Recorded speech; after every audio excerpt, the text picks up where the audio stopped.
영광을 주께 찬송가 402장입니다.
영광을 주께 찬송가 234장입니다.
영광을 주께 찬송가 1장입니다.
다 같이 예배를 위해서 기도하시겠습니다. 은혜와 진리가 충만하신 아버지 하나님 감사를 드립니다. 허물과 죄들 가운데 죽었으며 영원히 지옥에서 멸망받아야 될 저희들을 주님의 그 크신 사랑과 예수 그리스도의 그 보혈의 공로로 구원받아서 주님의 자녀가 되었습니다.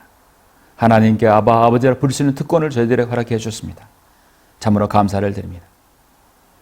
2026년도 새해가 시작되고 이제 3주가 지나서 오늘 셋째 주 주일이 되었습니다. 주님께서 저희들 불러 모아주시고 가정마다 사무실에서 어떤 모임의 장소에서도 영과 진리로 드린 경배드리는 모든 경배를 주님께서 받아 음양해 주시길 원합니다. 어떤 상황에서 주님께 위로를 받고 주님께 힘을 얻고 소망을 얻는 오늘 귀한 주일 될 수 있도록 주님 인도하여 주시옵소서. 감사를 드립니다. 주 예수 그리스도 이름으로 기도드렸습니다. 아멘. 영광을 주께 찬송가 373장입니다.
예, 오늘은 1월의 셋째 주입니다. 1월 18일 주일 하나님 말씀을 보시겠습니다. 오늘 우리가 함께 은혜 나눌 말씀은 고린도후서 1장 1절부터 10절 말씀입니다. 고린도후서 1장 1절부터 10절까지 말씀입니다. 제가 봉독해 올리겠습니다. 오늘 이 말씀 자체에서 여러분 위로와 힘을 얻으시길 바랍니다. 하나님의 뜻에 따라 예수 그리스도의 사도된 바울과 우리 형제 디모데는 고린도에 있는 하나님의 교회와 온 아카야에 있는 모든 성도에게 편지하노니 하나님 우리 아버지와 주 예수 그리스도부터 은혜와 평강이 너에게 있기를 바라노라. 하나님을 송축하리로다.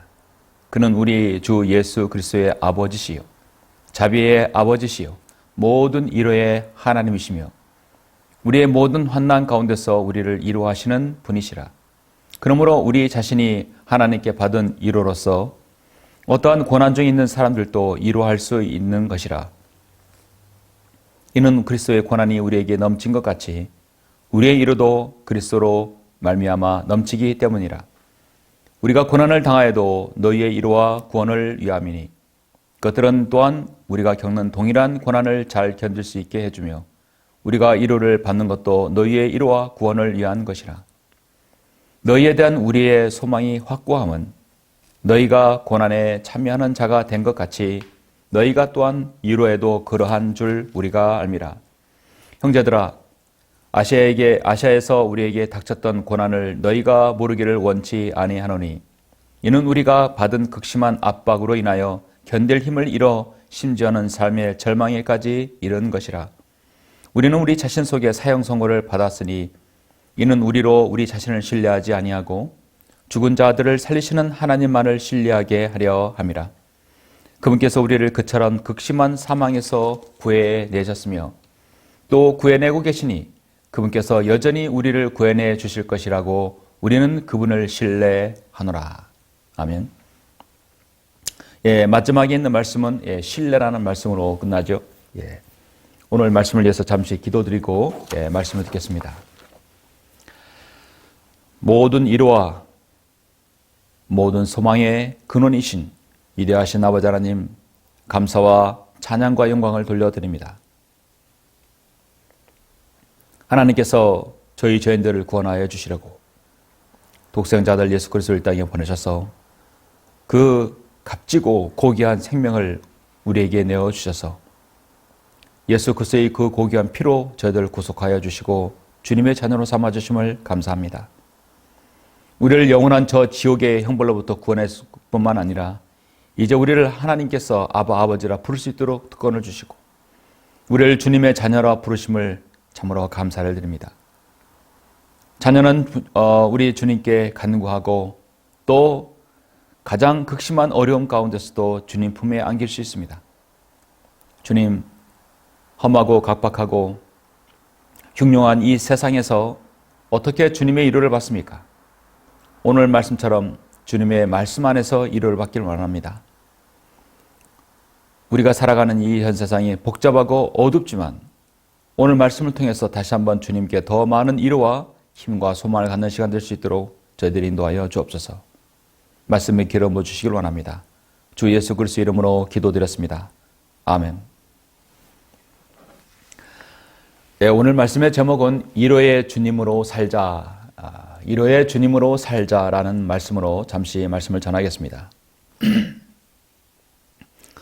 사랑하는 성도 여러분, 한동안 주님의 은혜 가운데서 평안하셨습니까?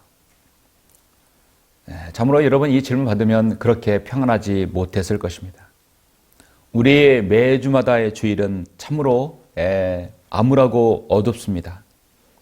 우리가 발딛고 있는 이 대한민국은 현실은 참으로 암담하고 흉흉합니다. 국민들이 경제에 대해서, 국가 통치에 대해서, 안보에 대해서 걱정 없이 자신의 생업에 여념 없어야 되는데 국민들이 정치인들을 걱정하고 국민들이 군인을 걱정하고 국민들이 정말 판사들을 걱정하는 나라의 지도자들을 걱정하는 그런 시대가 되어버렸습니다. 매주마다 매일마다 들려오는 뉴스가 온통 전쟁과 기근과 범죄와 경제적인 파탄 소식뿐입니다. 우리는 불과 10년, 20년 전만 해도 이러다가 좀 괜찮겠지. 이 대한민국이 어떤 나라인데 계속 우리는 그렇게 좀 기대 섞인 그 말로 우리를 위로하고 이렇게 넘깁니다. 그러나 지금은 대한민국이 무너지기 직전의 상황까지 왔습니다. 우리는 하루에도 몇 번씩 우리의 마음을 무너뜨립니다. 그들이 바로 이 나라의 지도자에 있는 사람들이라는 것이죠. 정치와 경제와 그리고 국가를 통치하는 수반들이, 행정부의 요인들이 사람들을 어렵게 만들고 있습니다. 정말 판사들이 이 나라를 좌지우지 흔들고 있는 시대가 되어버린 것 같습니다. 결국 누가 옳고 그르냐, 만군의 주 하나님이신 창조주 하나님께서 그걸 판가름하면 되는데, 성경에서 성경대로 실행하면 되는데 현실은 그렇지 못합니다. 누가 옳고 그르냐, 대통령을 직을 수행해야 되냐 말아야 되느냐, 그 사람이 의원직을 유지하느냐 아니면 박탈당하느냐, 누가 결정하냐면 세상의 모든 것은 판사가 결정하는 걸 요즘 새삼스럽게 느낍니다.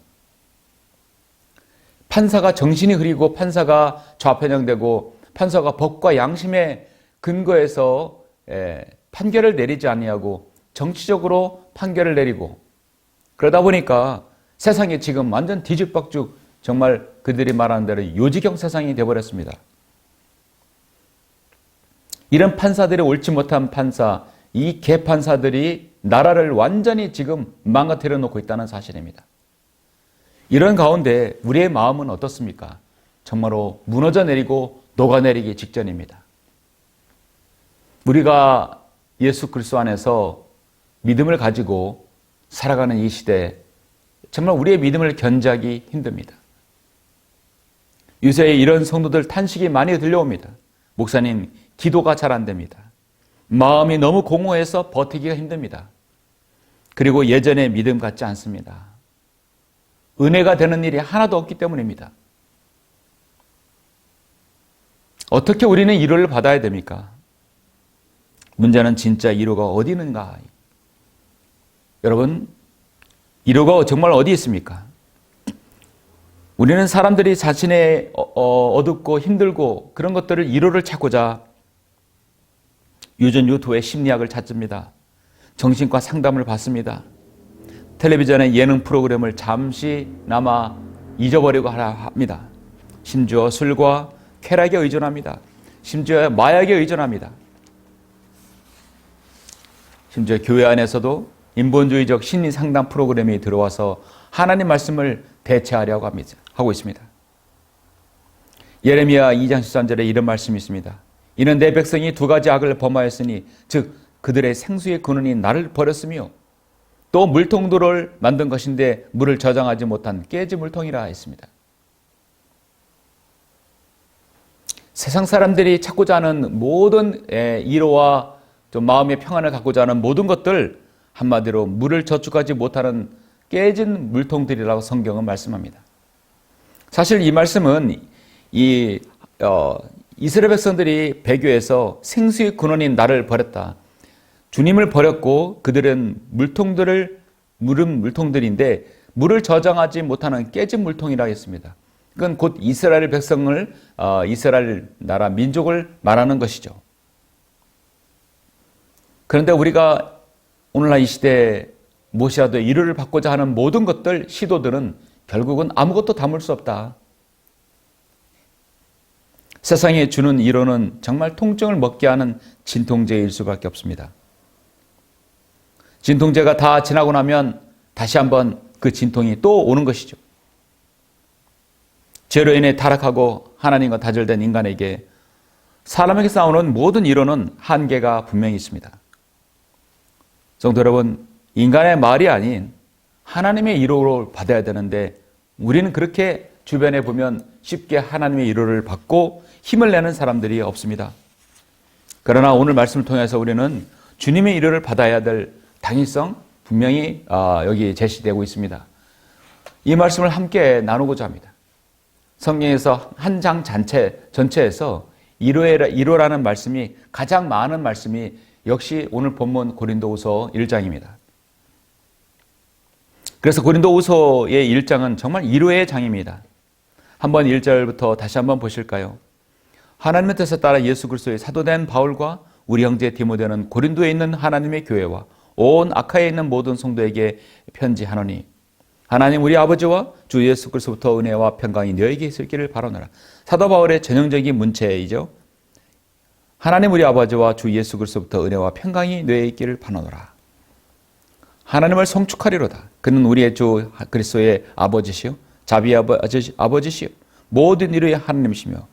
이제부터 여러분 위로라는 말이 몇 번 나오나 한번 세어보시죠. 우리의 모든 환난 가운데서 우리를 위로하시는 분이시라. 그러므로 우리 자신이 하나님께 받은 위로로서 어떠한 고난 중에 있는 사람들도 위로할 수 있는 것이라. 이는 그리스도의 고난이 우리에게 넘친 같이 우리의 위로도 그리스도와 함께 그리스도로 말미암아 넘치기 때문이라. 우리가 고난을 당하여도 너희의 위로와 구원을 위함이니 그것들은 또한 우리가 겪는 동일한 고난을 잘 견딜 수 있게 해주며 우리가 위로를 받는 것도 너희의 위로와 구원을 위한 것이라. 너희에 대한 구원의 소망이 우리의 소망이 확고함은 너희가 고난에 참여하는 자가 된 것 같이 너희가 또한 위로에도 그러한 줄 우리가 압니다.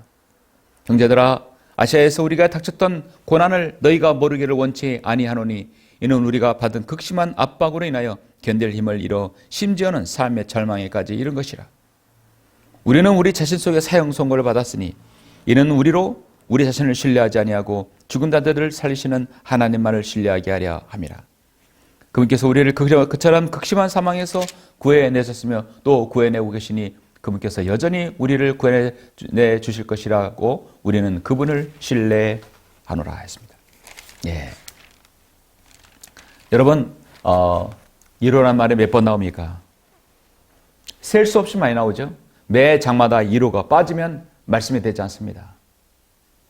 그런데 우리는 이 위로에 대해서 한번 나름 정립을 하고 구분을 해야 될 필요가 있습니다.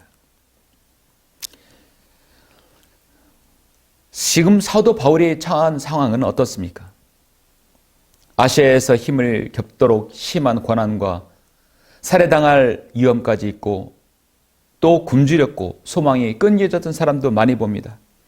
인간적으로 보면 탄식과 원망이 나와야 정상이고 낙담과 시리에 빠져서 사역을 더 이상 못할 지경에 이르는 것입니다.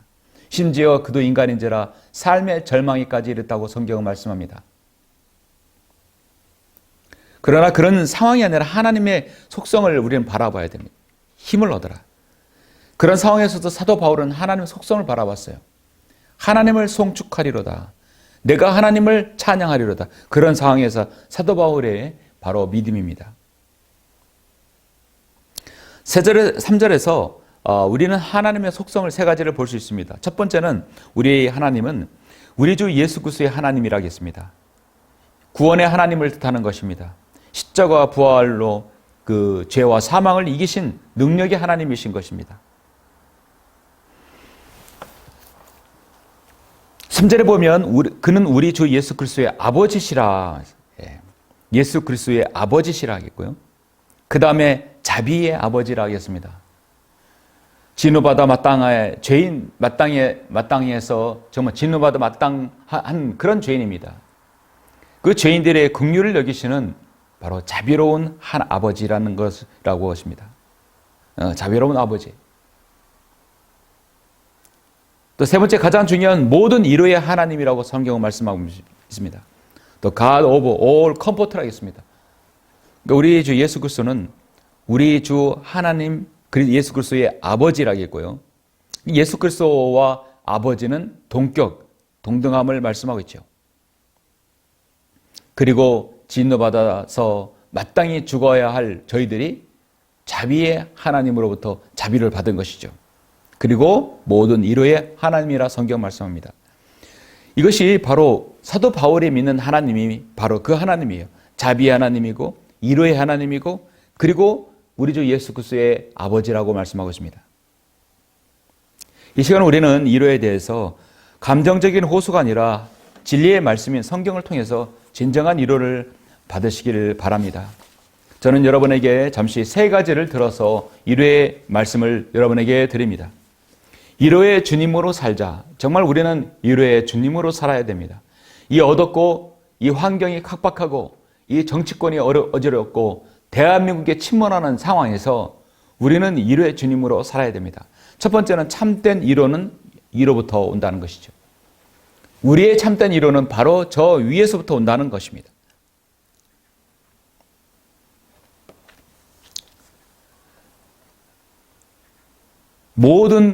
우리의 모든 환난 가운데서 우리를 위로하시는 분이시라.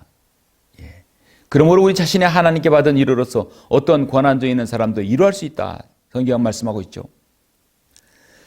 제가 방금 읽었기 때문에 7절만 보시겠습니다. 너희에 대한 우리의 소망이 확고함은 너희가 고난에 참여하는 자가 된 같이 너희가 또한 위로에도 그러한 줄 우리가 암이라. 그 위로는 바로 저 셋 잔을부터 나온다는 것입니다. 야고보서 1장 17절의 말씀에서 모든 좋은 선물과 모든 온전한 선물이 위로부터 곧 빛들이 아버지로부터 내려오나니 그분에겐 변화도 없고 회전하는 그림자도 없느니라. 그림자라는 것은 여러분 태양이 있고 그 어두운 반대편이 그림자가 있게 되죠. 우리 주님께서는 그림자가 전혀 없다는 것이죠.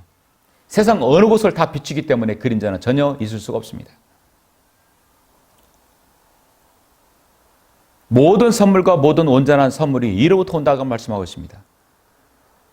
사실 하나님의 축복과 하나님의 위로와 하나님의 보호는 1차적으로 저 셋 잔을 위로부터 오는 것이죠. 성경은 일부의 위로나 약간의 위로라고 말하지 않습니다. 모든 위로라고 말씀하고 있습니다.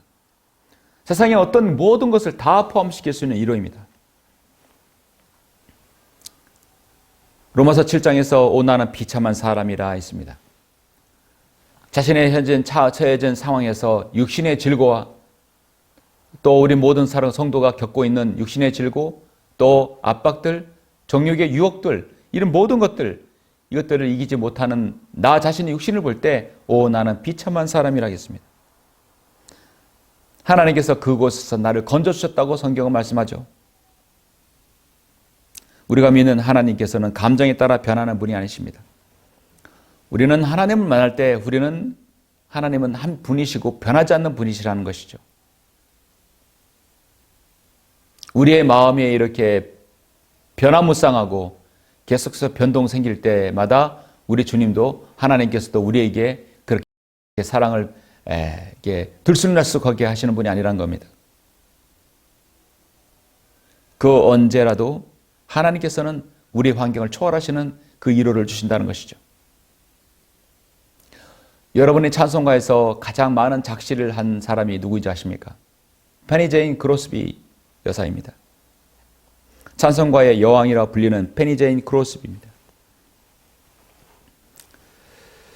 페니 제인 크로스비는 생후 6주 만에 잘못된 의사의 그 처방으로 인해서 두 눈이 시력을 잃게 되었습니다. 그 감기인가 몸살로 이렇게 해서 앓게 되었는데 눈에다가 겨자를 바르라는 말을 듣고 그렇게 했다가 생후 6주 만에 세상을 보지 못하게 되었습니다. 그녀는 평생 동안 암흑 가운데 어둠 가운데 살아야 했습니다. 세상적인 관점에서 심리학적인 관점에서 그녀는 하나님을 원망하고 의사를 저주하며 비참하게 살아야 했었습니다. 그러나 그녀는 그곳에서 낙담하지 아니하고 그는 하나님과 가장 많이 교제하는 아름다운 찬송시를 무려 1000편 이상 썼어요. 페니 제인 크로스비 여사만큼 하나님을 찬양하는 찬송가 작시를 지은 사람은 없습니다. 그가 아름다운 자연을 보고 아름다운 광경과 햇빛과 이런 모든 하나님이 만드신 세상을 보고 그 아름다움을 노래할 수도 있었지만 하나님께서는 어둠 가운데 가장 많은 아름다운 하나님을 찬양하는 시를 기록하고 있습니다. 우리가 매일 부르는 수많은 곡들이 다 배우면 페니 제인 크로스비 여사이고 찬송가에도 가장 많이 기록되어 저장되어 있습니다. 어느 날 목사님이 그녀를 동정하며 말합니다. 자매님, 하나님께서 당신에게 그렇게 많은 재능을 주셨는데 시력을 주지 않으셨다니 참으로 유감입니다. 이 목사님은 그렇게 영적으로 깊이 있는 위로를 하지 못한 것 같아요. 오히려 크로스비 여사가 목사님을 한 수 위에 있는 것입니다. 페리 제인 크로스비는 이렇게 말합니다. 목사님, 만약 제가 태어날 때 하나님께 한 가지 소원을 말할 수 있다면 저는 맹인이 되게 해달라고 기도했을 것입니다. 나는 태어날 때 한 가지 소원이 있다면 나는 맹인이 되게 해달라고 기도할 것입니다. 이것이 인간으로서 과연 할 수 있는 이야기인가요? 상상할 수 없는 이야기입니다. 그녀는 오히려 자신이 맹인이 된 것을 하나님께 감사하고 있다는 것입니다. 그녀가 성년이 되고 많은 곡들을 작사했을 때 의학 기술이 발달되어서 누군가가 그녀에게 당신의 눈을 치료할 수 있고 이제 세상을 볼 수 있게 해줄 수 있습니다. 어디 치료를 받겠습니까? 했을 때 페니 제인 크로스비는 거절했습니다. 그녀는 이렇게 말합니다. 왜냐하면 내가 천국에 이르렀을 때 내 눈으로 떴을 때 가장 첫 번째 보는 이가 바로 나를 구원하신 주님의 얼굴이길 바랍니다. 라고 했습니다. 이거보다 감동적인 믿음의 서사가 어디 있습니까? 자신은 평생 동안 앞을 못 봐도 내가 하늘나라에서 눈을 떴을 때 가장 첫 번째 보는 이가 나의 사랑하는 주님이라는 것을, 이것이 어떻게 세상에서 심리학에서 이루어할 수 있는 이루입니까? 이거는 자비의 아버지의 모든 이루의 하나님이 인격적으로 만난 자만이, 그 사람만이 누릴 수 있는 교리적이고 실질적인 이루입니다. 바울이 고백한 송축하리로다, 감정의 과장이 아니라 정말 신앙을 표현한 것입니다. 그래서 이루의 시작은 저 세 잔을 다시 바라보는 것입니다. 우리의 진정한 이루는 그래서 세상이 아니라 위를 바라야 됩니다. 우리의 이루는 바로 위에서 오는 것입니다.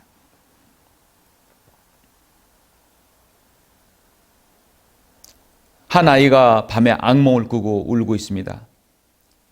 엄마가 옆에서 괜찮아, 괜찮아 몇 번을 말해도 아이는 웁니다. 그런데 엄마가 아이를 품에 안고 기도를 합니다. 아이는 엄마의 심장 고동 소리를 들으며 울음을 멈추고 그 기도 소리에 다시 잠이 듭니다. 엄마의 품과 엄마의 고동 소리, 엄마의 심장 소리, 엄마의 기도로 바로 아이가 잠을 들죠.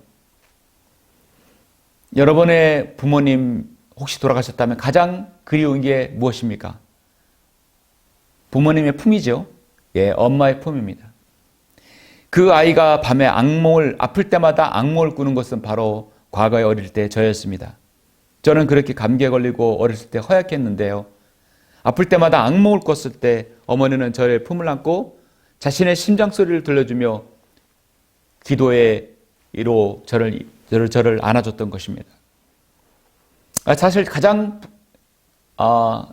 정말 품에 안기고 싶은 것이 어머니 품 같습니다. 어머니의 품, 인간의 모든 근원의 생명의 근원인 품이 바로 저 셋째 하늘, 바로 예루살렘인 것이죠. 가장 큰 위로가 되는 것이죠. 야고보 3장 17절 말씀, 그러나 이로부터 오는 지혜는 첫 번째 순수하고 그 마음은 화평하고 친절하며 양순하며 자비와 선한 열매들로 가득하고 편견이 없고 이선이 없다고 말씀합니다.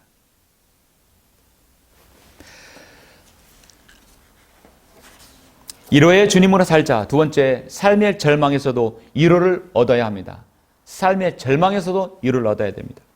오늘 고린도후서 1장 9절에서 말씀하죠. 우리는 우리 자신 속에 사형 선고를 받았으니 이는 우리로 우리 자신을 신뢰하지 아니하고 죽은 자들을 살리시는 하나님만을 신뢰하게 하려 함이라 말씀합니다.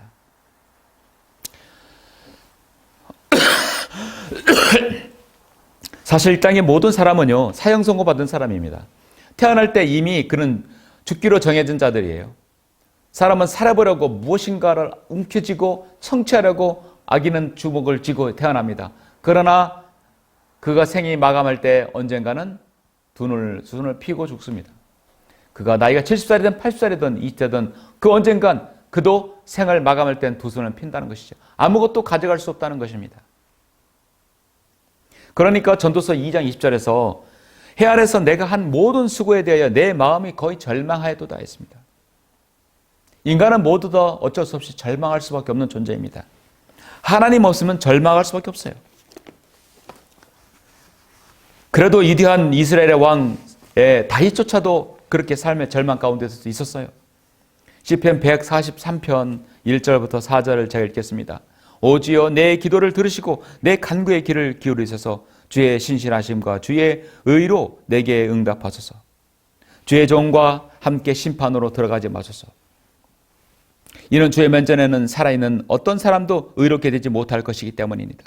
원수가 내 혼을 박해하였고 내 생명을 땅에 내리쳤으며 나로 하여금 죽은 지 오래된 사람들처럼 암흑 속에서 거하게 하였나이다. 그러므로 내 영이 내 안에서 쇠전하며 내 안에서 있는 내 마음이 절망하나이다. 그가 한때 광야에서 15년 동안 쫓김을 당할 때 도망자의 신세로 있을 때 얼마나 많은 절망과 어려움이 있었겠습니까? 거기에서 많은 병사들을 이끌고 그들은 개국 공신들을 세웠던 것이죠. 훌륭한 인물일수록 그들은 삶의 절망 가운데 분명히 부딪힐 때가 많이 있었던 것입니다. 많은 믿음이 약한 성도들이 오해할 수 있습니다. 예수님 잘 믿으면 고난이 없어야 되는 거 아닌가요? 성경은 절대로 그렇지 않습니다. 주님을 잘 믿으면 믿을수록 고난이 더 가까이 올 수도 있다는 것이죠. 그렇지 않을 수도 있지만 고난이 있을 수도 있습니다. 성경은 우리는 환난에서 우리를 이루하시는 분이라고 했는데요. 환난에서 면제시키는 것이 아니라 환난 가운데 그것을 이루하시는 분이라 했습니다. 환난을 없애는 것이 아니라 그것이 있다라도 하나님께서 우리를 위로를 주시면서 든든한 우리의 믿음의 어깨를 갖게 해주신다는 것입니다. 그래서 우리는 때론 광야의 고난이란 광야에 내몰려서 고난을 받기도 하십니다. 우리는 평안할 때 배울 수 없는 결코 하나님만을 신뢰하는 법을 삶의 절망에 이르렀을 때 하나님을 신뢰하는 법을 배울 수 있습니다. 편안하고 안식하고 있을 때 하나님을 신뢰하는 법을 배우는 게 아니라 자신이 사형선고를 받은 것 같이 고난을 겪는 그것은 바로 어려운 가운데서도 배울 수 있다는 것이죠.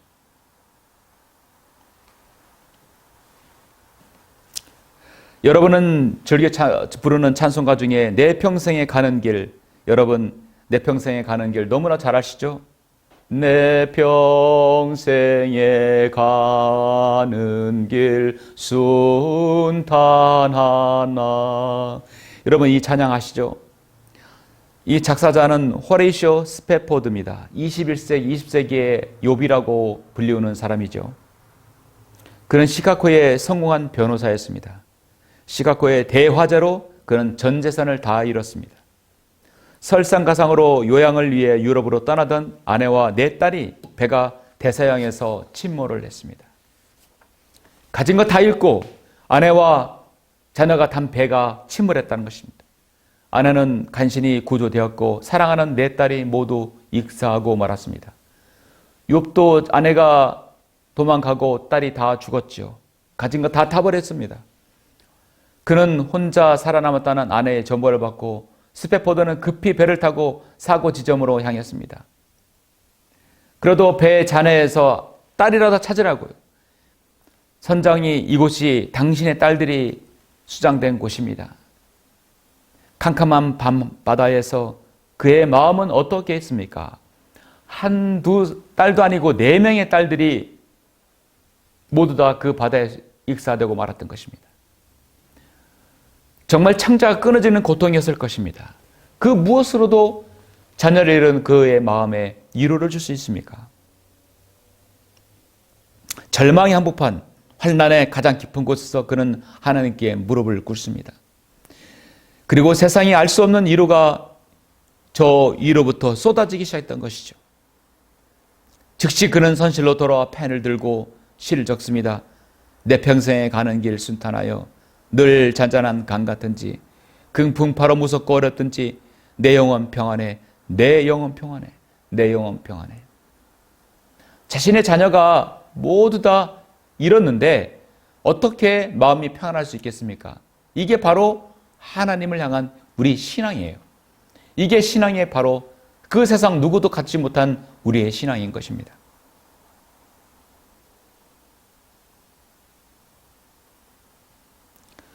그에게 슬픔이 사라져서 평안하겠습니까? 딸들이 돌아왔습니까? 그렇지 않습니다. 환난 가운데서 고난 가운데 만난 이루의 하나님 때문입니다. 호레시오 스페포드는 그 안에 그의 아름다운 딸들은 지금 저 셋째 내려서 아름다운 만남을 갖고 있을 것입니다. 그때는 그랬었지. 저 셋째 내려서 안식을 하고 있을 것입니다. 우리도 곧바로 만날 것입니다. 성경이 이루는 원인을 방치한 채 증상만 덮는 게 아닙니다. 비가 오는 날 우산이 없어서 비를 맞고 있는 사람이 있어요. 누군가 와서 비가 안 오면 좋을 텐데요. 그러게 이유가 됩니까? 우산을 펴서 같이 들어주든지 자기의 우산을 버리고 같이 비를 맞든지 비는 여전히 오지만 나는 혼자가 아니구나. 세상에 그 어떤 이유도 있지만 진짜 이유는 저 하늘에 이유가 있다는 것이죠. 성도의 환난도 어려움도 같습니다. 하나님께서는 어떤 때는 비를 멈추게 할 수 있지만 어떤 때는 비 속에서도 같이 우산 속에서 동행하기도 해주시는 것입니다. 고린도후서 4장 8절 말씀 잠깐 보시겠습니다. 4장 8절 말씀 우리가 사면에서 고난을 당하여도 괴로워하지 아니하며 당혹스러운 일을 당하여도 절망하지 아니하며 박해를 받아도 버림받지 아니하고 내던져도 멸망하지 아니하며 항상 주 예수의 죽으심과 몸에 지니고 다님은 예수의 생명이 또한 우리 몸에 나타나게 하려 함이라. 항상 주 예수의 죽으심이 죽으심을 몸에 지니고 다닌다는 것입니다. 그러니 얼마나 많은 위로가 있겠습니까? 마지막 세 번째로 위로의 주님으로 살자. 세 번째로 서로 위로의 사람이 되자는 것이죠. 조금 전에 말씀했듯이 비가 올 때 같이 우산을 맞든지 비를 함께 동행하든지 아니면 같이 비를 맞든지. 오늘 마지막 말씀 고린도후서 1장 10절 보시죠.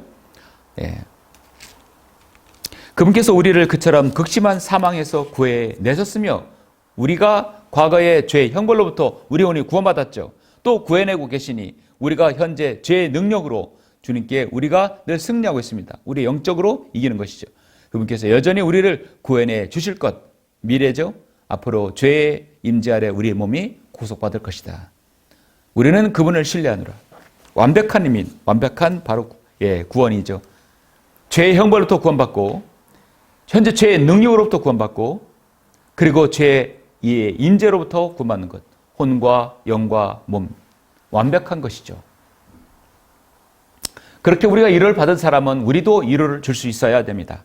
그것이 바로 사명이라고 하는 것입니다. 하나님께서 이 깊은 위로를 나에게 주신 목적은 나 혼자 평안을 누리고자 하는 것이 아니라 나뿐만 아니라 다른 사람도 평안을 누리는 것이죠. 페니제이 크로스비 여사가 맹인이 되어서 수많은 곡을 아름다운 찬송시를 져서 자신만 위로받은 것이 아니라 다른 사람에게도 그 어떤 고난과 절망인 사람도 위로를 주신 것입니다. 하나님께서는 상처 입은 치유자를 사용하십니다.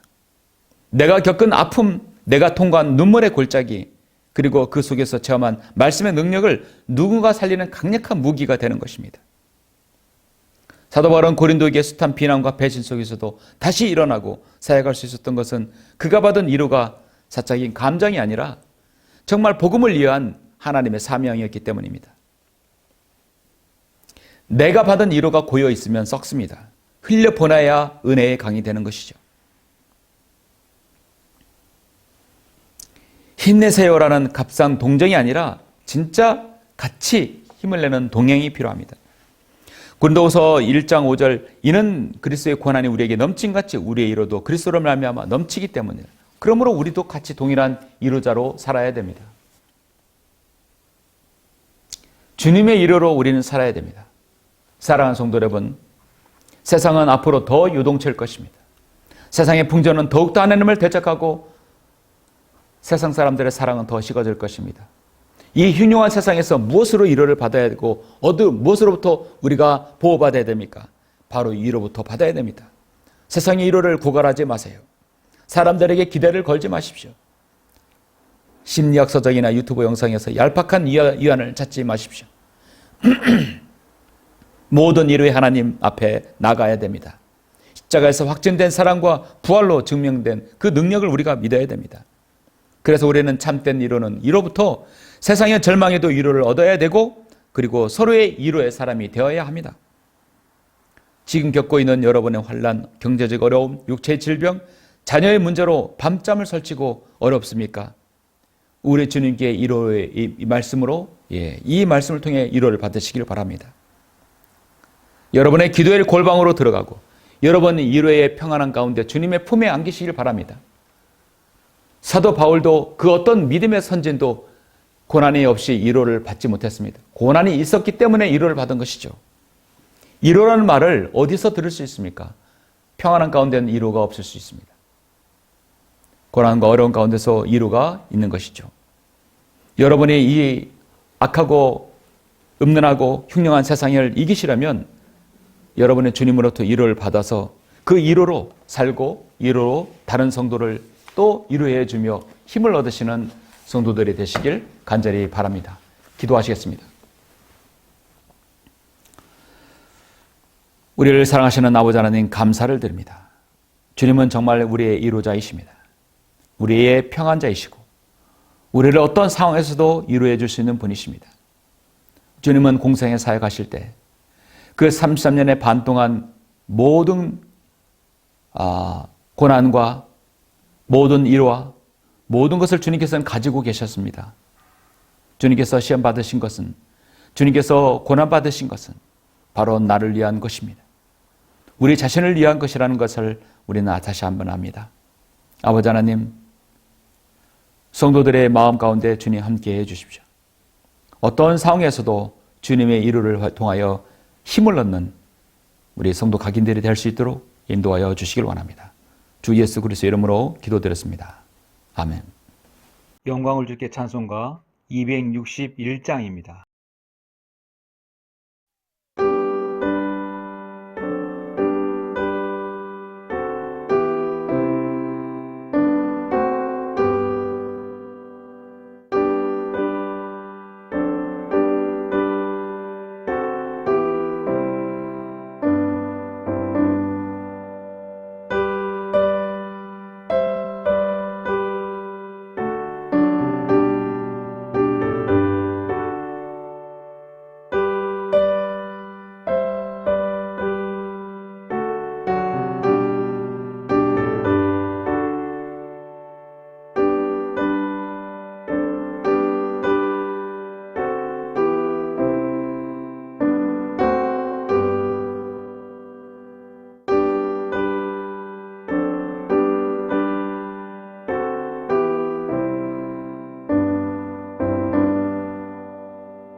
다 같이 기도하심으로 예배를 마치겠습니다.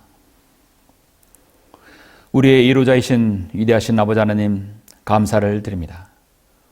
오늘 1월의 셋째 주 주일 고린도후서 1장을 통하여서 사도 바울이 겪었던 그 크신 위로를 우리가 또 말씀을 통해 함께 하게 되었습니다. 삶의 절망에까지 이른 사도 바울의 그 고백처럼 우리 또한 이 세상에 많은 어려움 가운데 있습니다. 그런 어려움 가운데서도 주님 저에게 위로해 주시고 각자의 형편과 사정에 따라서 주님의 한량없는 그 은혜로 또 위로로서 함께해 주심을 감사합니다. 사람마다 고난은 겪는 그건 당연한 것입니다. 그것이 죄로 인한 것이고 또 주님을 섬기는 과정에서 일어날 수 있습니다. 죄로 인한 것이라면 주님 자비로운 주님께서 저희들을 용서해 주시고 또 주님을 섬기다가 고난 당하는 것이라면 주님의 방법대로 최상의 평안으로 이루어 주시고 하늘의 소망 가운데 저희들 살 수 있도록 함께해 주시길 원합니다. 많은 그리스도인의 믿음의 선진들은 환난과 삶의 절망에까지 이르렀지만 그들은 그것을 이겨내고 최상의 평안으로 위로부터 위로를 받았습니다. 우리 또한 그러한 믿음으로 살 수 있도록 주님 인도하여 주십시오. 우리의 삶이 주님께서 오실 그 날을 기대하고 소망하며 주님의 재림의 소망 가운데 살 수 있는 그런 귀한 성도들로 살아갈 수 있도록 인도하여 주시길 원합니다.